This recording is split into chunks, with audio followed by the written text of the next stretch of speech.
নমস্কার, দেখছেন নিউজ 18 বাংলা। শুরু করছি জেলা থেকে সরাসরি। আমি রুমেলা রয়েছি আপনাদের সঙ্গে। আজ জেলা থেকে সরাসরি শুরুতে এই কথা বলবো অনুব্রত মণ্ডলকে নিয়ে। অনুব্রত মণ্ডল ক্ষমা চাইলেন। আইসিকে ফোনে কদর্য গালাগালি, দিনভর যা ছিল চর্চার শিরোনামে। দলের নির্দেশে অবশেষে ক্ষমা চাইলেন কেষ্ট। ফোনে অডিও বিতর্কে শোরগোল। অনুব্রতকে ক্ষমা চাওয়ার নির্দেশ তৃণমূলের। 4 ঘন্টা সময়সীমা দেওয়া হয় আর তার আগেই ক্ষমা চাইলেন অনুব্রত। সরাসরি চলে যাই, ইন্দ্রজিৎ প্রতিনিধি রইলেন আমাদের সঙ্গে। ইন্দ্রজিৎ, ক্ষমা চাইছেন অনুব্রত মণ্ডল, যে ঘটনার প্রেক্ষিতে তা আরো বিস্তারিত আমাদের দর্শকদের জানাবো। 4 ঘন্টা সময়সীমার আগেই তিনি ক্ষমা চাইলেন। দলের নির্দেশে নাকি স্বতঃস্ফূর্ত একটা ক্ষমা চাওয়ার ভঙ্গি তার ছিল?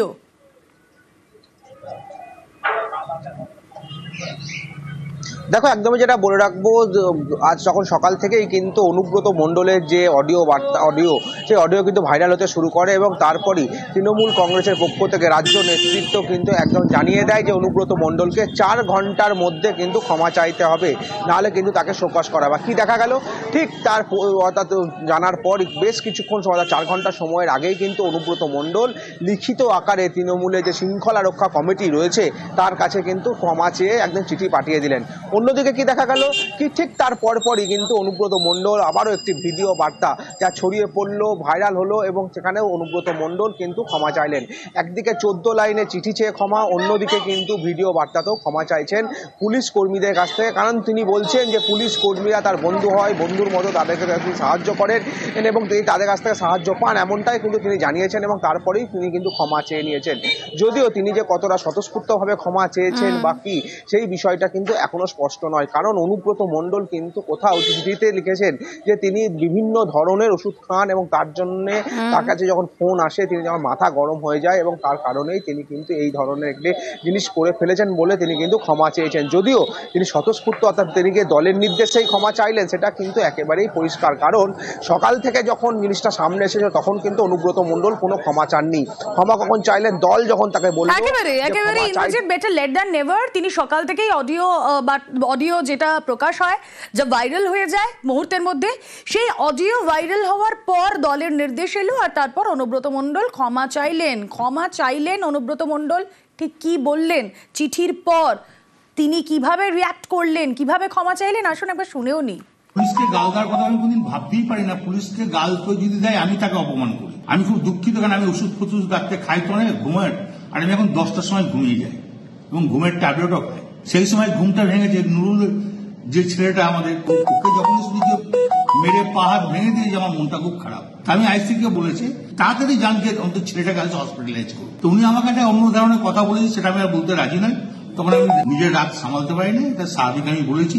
এর জন্য আমি দুঃখিত, আমি ক্ষমা প্রার্থী। স্বাভাবিক আমার মুখ থেকে এই কথাটা বেরোনো উচিত নয়, তার জন্য আমি দুঃখিত এবং ক্ষমা প্রার্থী।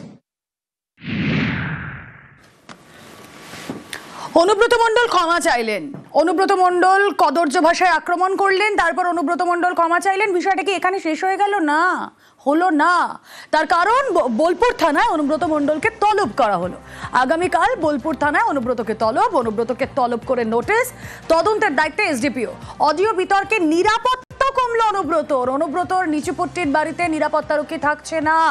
অনুব্রতর সঙ্গে 2 নিরাপত্তারক্ষী থাকছেন। অর্থাৎ কদর্য ভাষায় আক্রমণ, তারপর ক্ষমা চাওয়া, কিন্তু না, তারপরও বিষয়টা মিটলো না। থানায় তাকে তলব করা হলো। কথা বলবো, আমাদের প্রতিনিধি ইন্দ্রজিৎ রয়েছেন সঙ্গে। ইন্দ্রজিৎ,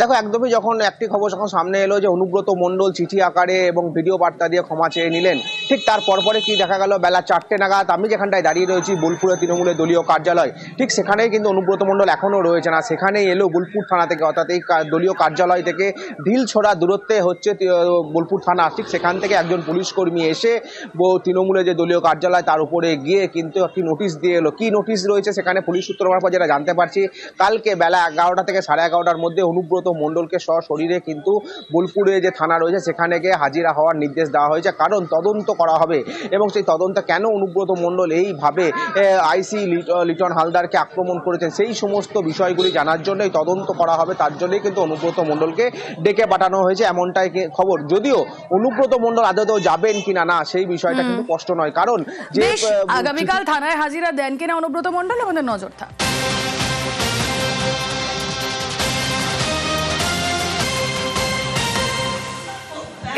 এক্ষুনি নিউজ 18 বাংলা টিউন করেছেন যারা জানতে পারলেন অনুব্রত মণ্ডল ক্ষমা চেয়েছেন। অনুব্রত মণ্ডল কেন ক্ষমা চাইলেন, কেন ক্ষমা চাইতে হলো অনুব্রত মণ্ডলকে, কেন তাকে থানায় তলব করা হলো, এবার কারণগুলো আরো একবার ঝালিয়ে নি।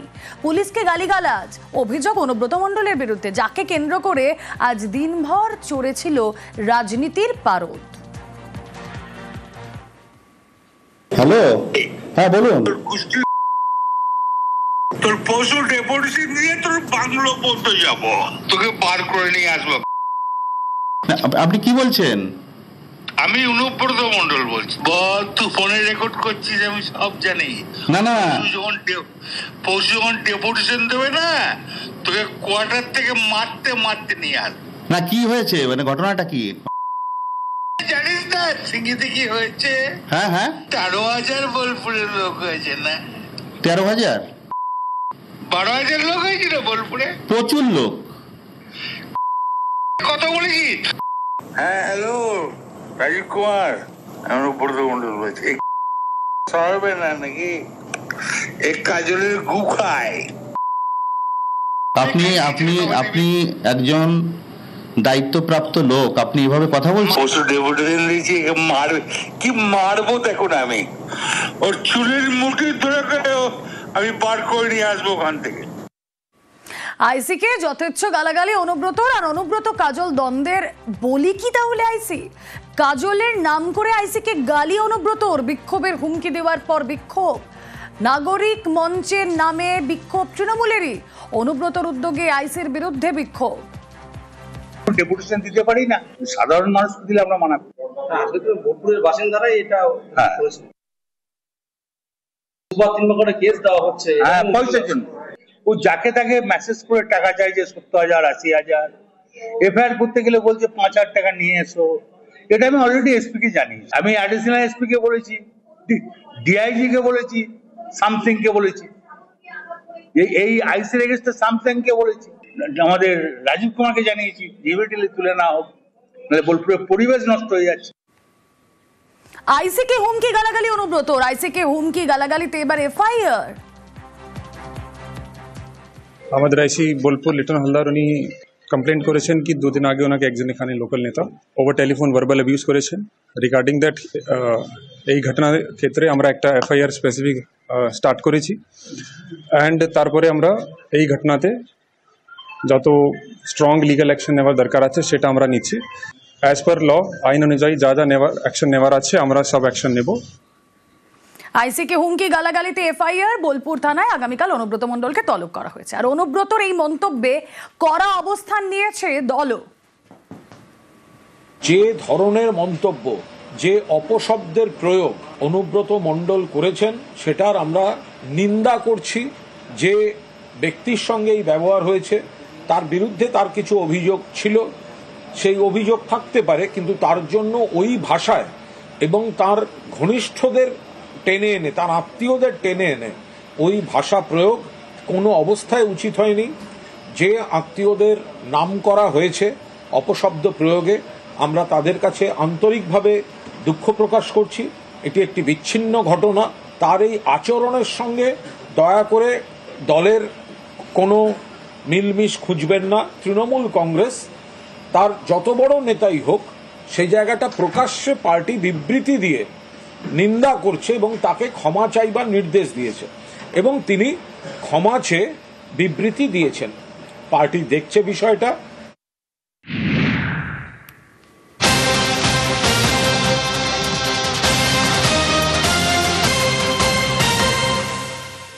কেন কদর্য ভাষায় আক্রমণ, কতটা কদর্য ভাষায় আক্রমণ, সবটাই আপনাদের সামনে জেলা থেকে সরাসরিতে রাখলাম। আর এই পুলিশকে কদর্য ভাষায় গালিগালাজে দল কড়া অবস্থান নিয়েছিল, তারপরে ক্ষমা চাইলেন অনুব্রত মণ্ডল। দলের তরফ থেকে তাকে শোকজ করা হয়, কারণ দর্শাতে বলা হয় কেন তিনি এভাবে কথা বলেছেন। প্রথমে লিখিতভাবে, তারপর ভিডিও বার্তায় ক্ষমা চেয়ে নেন অনুব্রত মণ্ডল। দলকে চিঠি দিয়ে ক্ষমা প্রার্থনা অনুব্রতর।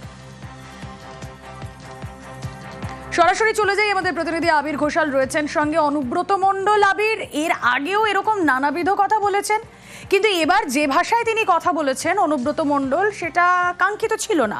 দল তাই শোকজ করলো এবং অনুব্রত মণ্ডল তিনি ক্ষমাও চেয়ে নিলেন দুভাবে, একবার লিখিত আর একবার ভিডিও বার্তায়। তিনি তো ক্ষমা চাইলেন, দলের কি অবস্থানের পর?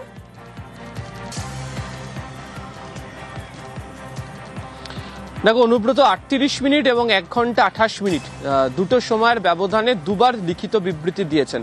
প্রথমবার তিনি যখন বিবৃতি দিলেন, সেই বিবৃতি তিনি কাকে উদ্দেশ্য করে লিখে দিলেন সেটা বোঝা না গেলেও পরিষ্কার হচ্ছিল তাকে দল যেভাবে বিবৃতি দিতে বলেছে দ্রুত, তার প্রেক্ষিতে তিনি ক্ষমা প্রার্থী হলেন এবং একই সঙ্গে বেশ কিছু প্রশ্ন তিনি প্রথম বিবৃতি পত্রে তিনি তুলে ধরেছিলেন। 1 ঘন্টা 28 মিনিট পর অর্থাৎ দুপুর 2:32-এ তৃণমূল কংগ্রেস অফিসিয়ালি জানিয়েছিল যে অনুব্রত মণ্ডলকে কি করতে বলা হয়েছে। ঠিক 4টের সময় ফের একটি চিঠি তিনি পাঠিয়েছেন তার দলের রাজ্য সভাপতির কাছে এবং সেখানেও তিনি আন্তরিকভাবে কতটা দুঃখিত সেটা তিনি উল্লেখ করেছেন। দ্বিতীয়ত হচ্ছে অনুব্রত মণ্ডল এর আগে যখন তিনি এই ধরনের মন্তব্য করতেন তখন অনুব্রত মণ্ডল জেলাতে কার্যত দল একার হাতেই সামলাতেন এমনটা বলা হতো। বর্তমান অবস্থাতে দাঁড়িয়ে অনুব্রত মণ্ডল একা হাতে দল সামলান না, বরঞ্চ সাম্প্রতিক সময় হয়ে যাওয়া সাংগঠনিক রদবদলের ক্ষেত্রে অনুব্রত মণ্ডলের গুরুত্ব বীরভূমে অনেকটাই কমেছে বলে রাজনৈতিক মহল মনে করে। তার কারণ জেলা সভাপতি পদটা তো নেই, পরিবর্তে সেখানে কোর কমিটি গোটা দলটা পরিচালনা করছে। দ্বিতীয়ত হচ্ছে অনুব্রত মণ্ডলের এই মন্তব্য, বিশেষ করে যে ধরনের কদর্য ভাষাতে কথা বলেছেন তাতে মহিলাদের ক্ষেত্রে সম্মানহানি ঘটনার একটা অভিযোগ বারবার ধরে উঠে আসছে। এক্ষেত্রে সাধারণ মানুষের কাছে দল সম্পর্কে অনুব্রত মণ্ডলের এই মন্তব্যের প্রেক্ষিতে এটা ভুল বার্তা যেতে পারে, তাই দলের তরফ থেকে কড়া অবস্থান জারি রাখা হয়েছে। তবে এই চিঠি পাওয়ার পরেও অনুব্রত কতটা রেহাই মিলবেন দলের কড়া অবস্থানের তরফ থেকে, একেবারে ক্ষমা তো তিনি চাইলেন, দল এবার তার বিরুদ্ধে কোনো পদক্ষেপ করবে, দল কি আর কোনো নির্দেশিকা দেবে? অবশ্যই আমাদের সেদিকে নজর থাকবে। অনুব্রত মণ্ডল ক্ষমা চাইলেন, কি বললেন শুনুন আরো একবার।